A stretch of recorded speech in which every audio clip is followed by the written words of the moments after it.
Ce que je vous propose de faire aujourd'hui, c'est vous parler de 4 choses. Tout d'abord, vous présenter notre activité. Dans un deuxième temps, vous expliquer à quels besoins elle répond. Troisième temps, où on vous présentera qu'est-ce qui a été mis en place pour construire cette nouvelle filière. Et dans un dernier temps, vous présenter quelles sont les prochaines étapes dans le développement de cette filière. Donc, effectivement, l'activité d'Innovafeed, c'est de produire de la protéine d'insectes pour le secteur de l'aquaculture, pour nourrir les poissons d'élevage tels que les truites ou les saumons. Pour ce faire, on a développé des techniques d'élevage d'un insecte qui est un diptère, qui s'appelle Hermesia illucens, que vous voyez ci-dessous. De façon schématique, pour que vous compreniez bien, notre activité peut être divisée en 4 étapes. Première étape, c'est l'approvisionnement en coproduits issus des agro-industries qui, une fois formulés, forment l'aliment d'élevage des larves. La seconde étape est une étape de croissance des insectes. Donc, des matrices d'élevage sont inséminées avec des œufs, placées dans des chambres d'élevage, et après 8 jours, les insectes sont arrivés à maturité, sont séparés de leur milieu d'élevage et sont récoltés. La troisième étape correspond à la transformation de ces insectes en protéines et en lipides. Ce qu'on a également au niveau de nos unités de production, ce seront une étape de reproduction, où une fraction des insectes, de l'ordre de 0,5%, sont poussés jusqu'à l'âge adulte pour se reproduire et créer les générations suivantes d'eux. Bon. Ce qui est intéressant dans cette activité, ce n'est pas forcément l'insecte. En tout cas, ce n'est pas ça qui a été le moteur de la création de cette entreprise. Ce qui a été le moteur, c'était la réponse à un besoin. On a la conviction que le sujet de la protéine, au niveau mondial, sera un des sujets critiques des décennies à venir. La première chose, c'est qu'il y a un déficit qui se profile au niveau mondial, qui est l'effet combiné de deux éléments. D'une part, la croissance de la population, mais également l'évolution des habitudes alimentaires dans les pays en développement. La situation de l'Europe est dans ce contexte relativement précaire, parce qu'à l'heure actuelle, on importe 70% de nos protéines sous forme de tourteaux de soja ou de farine de poisson. Le développement d'une filière insecte, par sa capacité à aller extraire de coproduits, de résidus des agro-industries, de recycler ces protéines issues dans ces coproduits et de les réinjecter dans la chaîne alimentaire, contribue à fournir une réponse.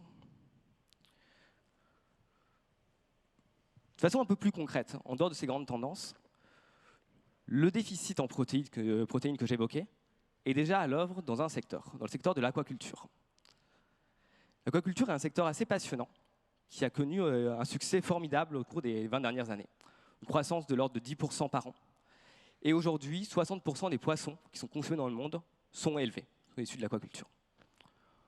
Aujourd'hui, le principal frein au développement de cette aquaculture au niveau mondial est la disponibilité d'aliments pour nourrir les poissons d'élevage. Historiquement, les poissons d'élevage étaient nourris avec principalement 2 ingrédients. Des farines de poissons sauvages et des protéines végétales telles que des concentrés de soja. Les farines de poissons sauvages sont en fait issues de la pêche qui a lieu essentiellement en Amérique du Sud et en Afrique et qui représente à l'heure actuelle 30% des prélèvements halieutiques mondiaux. Cette production peut difficilement augmenter et elle s'est même certainement appelée à diminuer dans les années à venir. Les protéines végétales, elles, correspondent de façon moins performante aux besoins nutritionnels des poissons que l'on élève, qui sont fondamentalement carnassiers. Donc pour poursuivre son essor, le secteur de l'aquaculture a besoin de nouvelles sources de protéines de qualité et qui ont moins d'impact environnemental. Et l'insecte est très bien positionné pour fournir cette protéine alternative. Ses performances nutritionnelles sont extrêmement bonnes, son impact environnemental est faible, et ça se comprend quand même relativement bien parce que dans le cycle naturel, les poissons que l'on élève se nourrissent, à l'état sauvage, se nourrissent essentiellement d'insectes.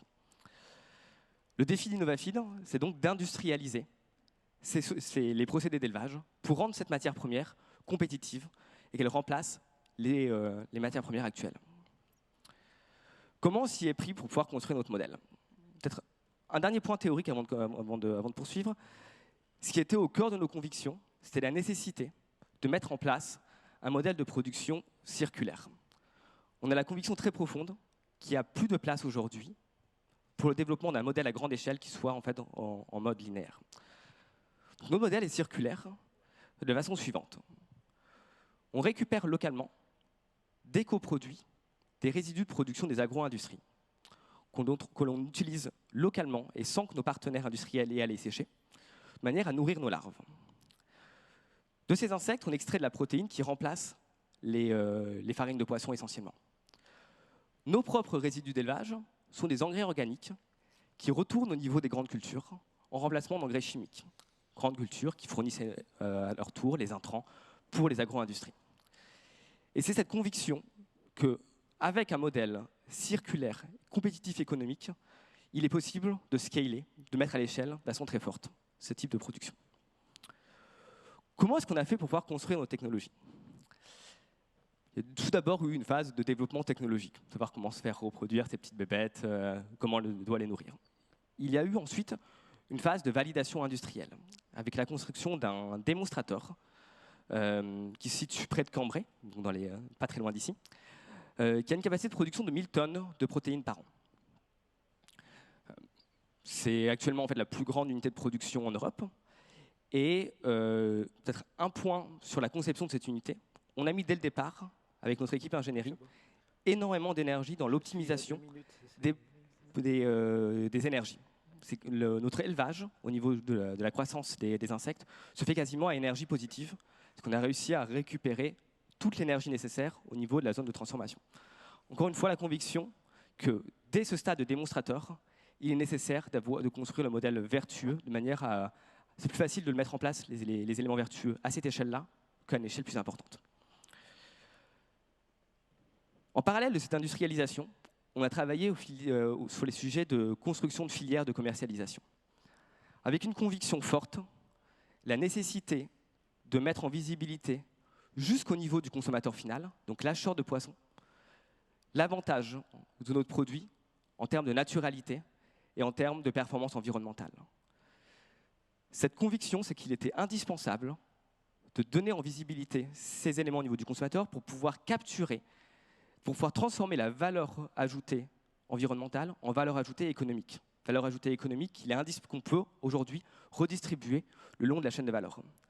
Pour ce faire, on a construit un partenariat avec Auchan, qui est le premier poissonnier de France, et construit ensemble, avec certains partenaires, la première filière de truites nourries aux insectes au monde. Aujourd'hui, les poissons qui sont commercialisés par Auchan sont nourris avec les protéines d'insectes produits près de Cambrai. Peut-être dernier point, quelle est la suite de l'aventure? La prochaine phase est la construction d'une nouvelle unité de production, une capacité 10 fois plus importante que celle de nos démonstrateurs. Elle sera située dans le nord-est de la France. Un démarrage de l'activité prévu seconde partie 2019. Et, sur les années 2020-2022, une première phase de déploiement avec la réalisation de 5 unités supplémentaires sur le même modèle, donc des unités de 10 000 tonnes de protéines d'insectes. Un plan de déploiement très ambitieux, mais qui est la condition pour réaliser l'ambition d'Innovafeed et de notre filière d'intégrer la protéine d'insectes comme un maillon essentiel d'un système alimentaire plus pérenne et qui est garant de la préservation des ressources halieutiques et d'une production moins carbonée. Voilà, peut-être je vais finir juste par un dernier mot. Pour la réalisation de ce plan nécessite la mobilisation de beaucoup d'énergie et de talent. Nous sommes en train de recruter chez Innovafeed. Donc si vous pensez que vous ou dans votre entourage, vous souhaitez contribuer à ce projet, on sera ravis, en fait, je serai ravi d'en discuter avec vous. Voilà, merci beaucoup.